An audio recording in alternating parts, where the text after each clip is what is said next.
Aggie, my elder brother says to me without so much as a good morning, the palm trees are gone. Darren is looking out of a window facing the beach. He has not turned on the lights inside the house. Just outside the window is a forecourt of pockmarked concrete with steel garden furniture that is rusty from the salt air. The forecourt is surrounded by a low wall of unpainted breeze blocks, topped with a chain-link fence. From the steel wicket gate, steps lead down onto what should be white sand, but it is high tide and the advancing West Philippine Sea is now lapping at the bottom steps.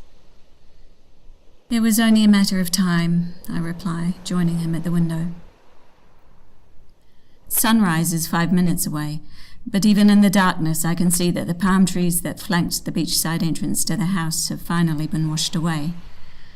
Over the past 2 years or so, the sea has been eating away at the sand and soil that anchored the trees, forcing them to bow towards the ocean. That was how I remembered them from the last time I was here, when our mother, Chrissy DeLegan, formerly McKinnon, came back from New Zealand to die in her adopted country, the Philippines. I ask, who was it that said that this house had only 5 years left until the land underneath it collapses? Was it the DENR? No, Darren says, the MGB. I look at Darren's unshaven face and shake my head. The alphabet soup of Philippine government agencies means nothing to me. He says the DENR is the Department of Environment and Natural Resources, but it was the Mines and Geosciences Bureau that gave Dad the 5-year estimate.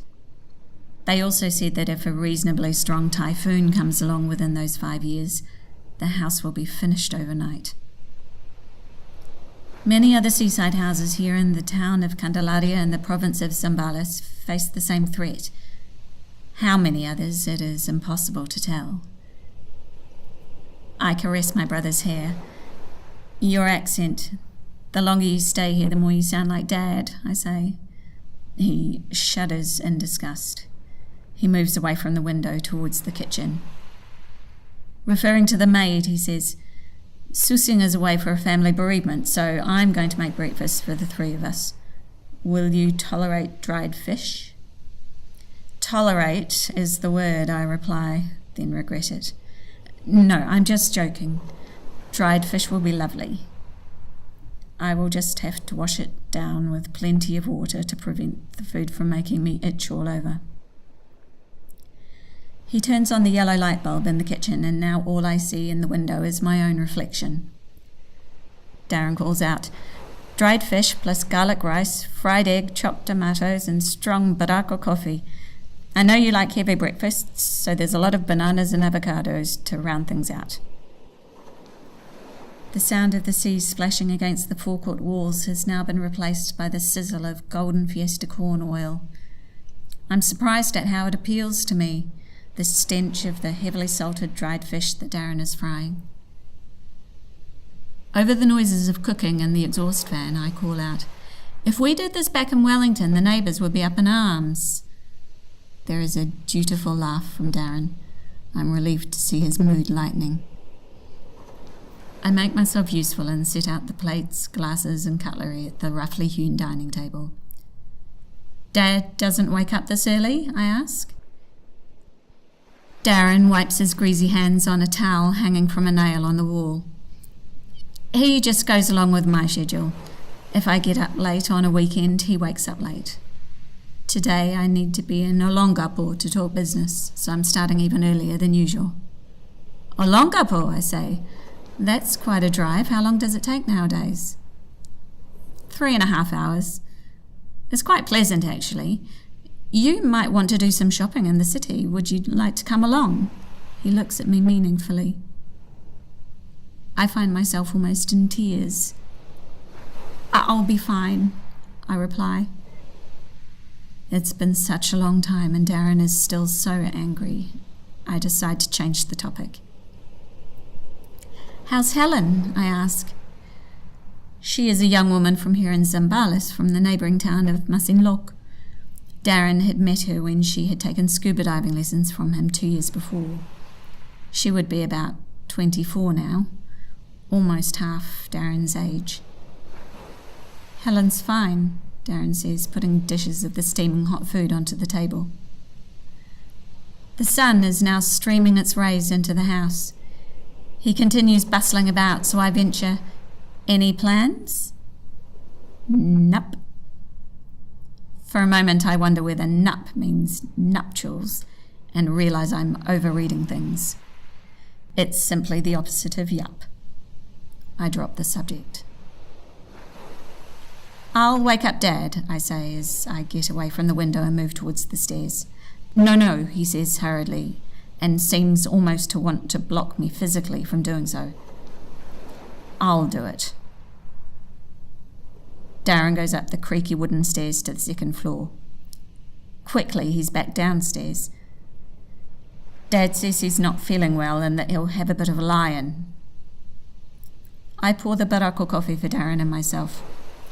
This variety of local Philippines coffee is strong but rough in texture. Darren takes a sip and seems to be trying to make up his mind about something. I look at him and he says, Are you sure you don't want to come along? I just don't want you to be alone in the house with him. I've been holding back, but now waves of anger and dismay wash over me. I can't help but burst into tears at last. Darren is shocked and leaves his chair to come to my side.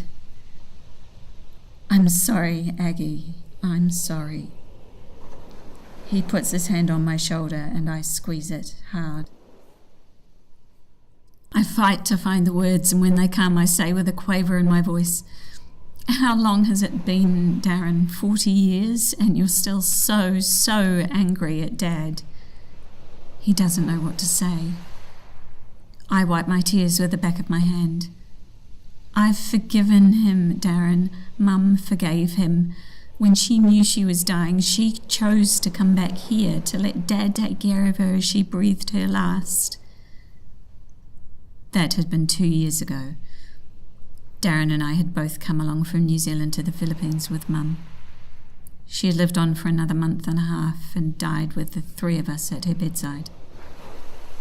After the funeral, I went back to Wellington to the house that Darren, Mum and I had shared for most of the past 36 years, keeping her grown children in her house with her until such time as they would choose to marry and move away. Mum had become a Filipino in that way. Darren points out, I've chosen to stay here with Dad these 2 years. Give me credit for that. I say, You're living here with Dad, but you still hate him. I'm the one who was wronged. It's a mistake. I've enraged Darren, and the flash of anger in his eyes frightens me. But he does not shout. He says through gritted teeth, I saw for myself what he was doing to you. Walking into your room in this house, seeing that for 5 seconds was enough to sear it into my memory. You were 8, I was 9. Not quite understanding what I was seeing only made things worse, not better. Darren retreats to his side of the breakfast table and sits down, looking sightlessly at the food on his plate. He goes on, and almost as bad was Dad telling me to keep the secret. The 3 of us, yes, it was our secret. We shouldn't tell Mum about it. His lower lip quivers. He says, if I were Dad, I'd be too ashamed to live after that. But I was a child, and it took me another 3 months to get over my confusion and to break my promise to Dad to keep our secret. and tell Mum what I had seen. He falls silent. Right after that, Mum had packed Darren and me off to New Zealand, a place that he and I had known only from a brief visit when we were younger. We grew up there, gradually forgetting how to speak Tagalog and Kapampangan. I feel it's safe enough to ask him, "What will it take, Darren, for you not to be so angry anymore? An actual apology from Dad to me and to you?" He shakes his head. "I don't even ask that much. Maybe just some sign that he regrets everything." I say, "He does, Darren, he does. You refuse to look into his eyes, but it's there. Every time Fernando Deligan looks at you or me, his shame is at the back of his mind and will be for the remainder of his days. He regrets that you and I grew up away from him. 36 years of not seeing his wife and children, that's punishment enough, I think." I take a deep breath and look around me, at the concrete walls painted white, at the windows with glass jalousies and mesh screens, at the naked fluorescent lamps on the ceiling where brown spots mark where the nails have rusted in the salty air. You might not believe this, Darren, but I have very fond memories of this place. We were genuinely happy, the four of us, for a while. And when the waves wash away this house, it won't be a cleansing. A small part of me will die. Minutes pass in silence. Both of us have stopped eating. The food and the coffee have grown cold. From upstairs there is the sound of feet shuffling along in rubber sandals. Dad comes down the creaky stairs and I get up to greet him. "Good morning, Dad," I say, and give him a hug as he reaches the bottom of the stairs. Surprised, he smiles and hugs me back. He tries to hide the concern in his brief glance at my face, and I realise that my eyes are still red from crying. Dad greets Darren, "Good morning." I watch Darren. Still in his seat, he mumbles, "Good morning."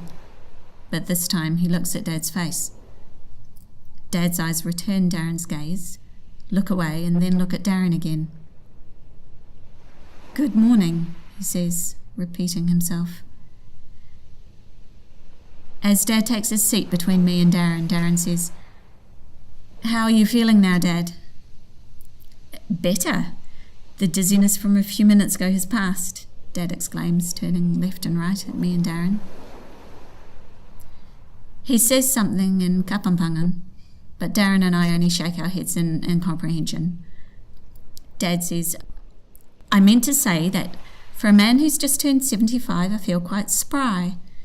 He laughs. Spry. That English word is only ever used of old people. It's meant to be a positive thing, but old is old. Darren, unbidden, takes Dad's plate and fills it. "I'm afraid the food's gone a bit cold," he says.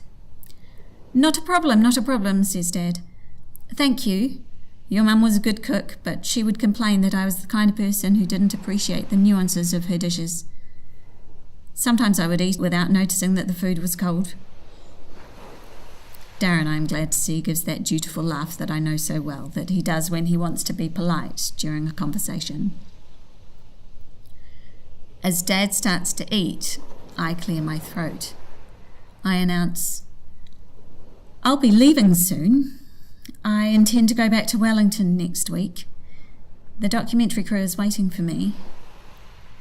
Dad says to me, "It was good of you to come for my 75th. The three of us together, I appreciate it." Darren, I notice, is nodding in agreement as he eats. After a moment he says, "I'll be going back to Wellington too. Not right now, in the next 6 months or so." Dad says, "Will you return to doing graphics work? I suppose you can't be doing your dive master work all year round in New Zealand the way you can here in the Philippines." "Yes," Darren says, "I'll definitely be doing graphics." "But what about Helen?" Dad asks. Darren looks at Dad and then me. "Helen's looking forward to it." I say, I don't understand. You'll be leaving her behind. There is a mischievous twinkle in Darren's eye. No, I won't. I've asked her to marry me. I slap Darren on the upper arm hard. I asked you about her and you wouldn't tell me. Darren grins at me and then at Dad. I'm telling you both now. Dad says, Congratulations, Darren. I watch the two of them. Darren is smiling at Dad, who is struggling to maintain eye contact. Dad presses his lips together, nods affirmatively at Darren and goes back to eating breakfast. I tell Darren, I'm inviting you and Helen to move in with me. It's been lonely in the Wellington house without you and Mum. Please consider it, Darren. Let me think about it, says Darren. He blinks, looking up at the ceiling. Yes, thank you, Aggie. An awkward silence now falls. Dad sips his coffee. I ask Dad, Darren tells me you've made arrangements to move to Olongapo. Yes, says Dad, very soon. The next big storm can easily claw this house into the water. From the bunch of bananas on the table, he twists off 3 and distributes them among the 3 of us. Dad says, when the man from the DENR, the MGB, says Darren, thank you, MGB, told me the house would disappear into the sea, I seriously thought of staying put and letting it happen. I don't mean to be dramatic, but I wouldn't have minded dying that way, especially with your mother gone. But it would be very inconsiderate of me. People would worry about me every time a typhoon swept in from Guam, and I don't want that. I ask, can we salvage anything from the house before it happens? Darren shakes his head. We'll just take all the furniture and appliances out of the house. But it doesn't make economic sense to dismantle the house and sell the pieces. The only thing to do is accept the inevitable and let the West Philippine Sea lay claim to the house. Dad sighs. I will miss this place, he says. Darren turns his gaze at me and then at Dad. Me too, Dad. Me too.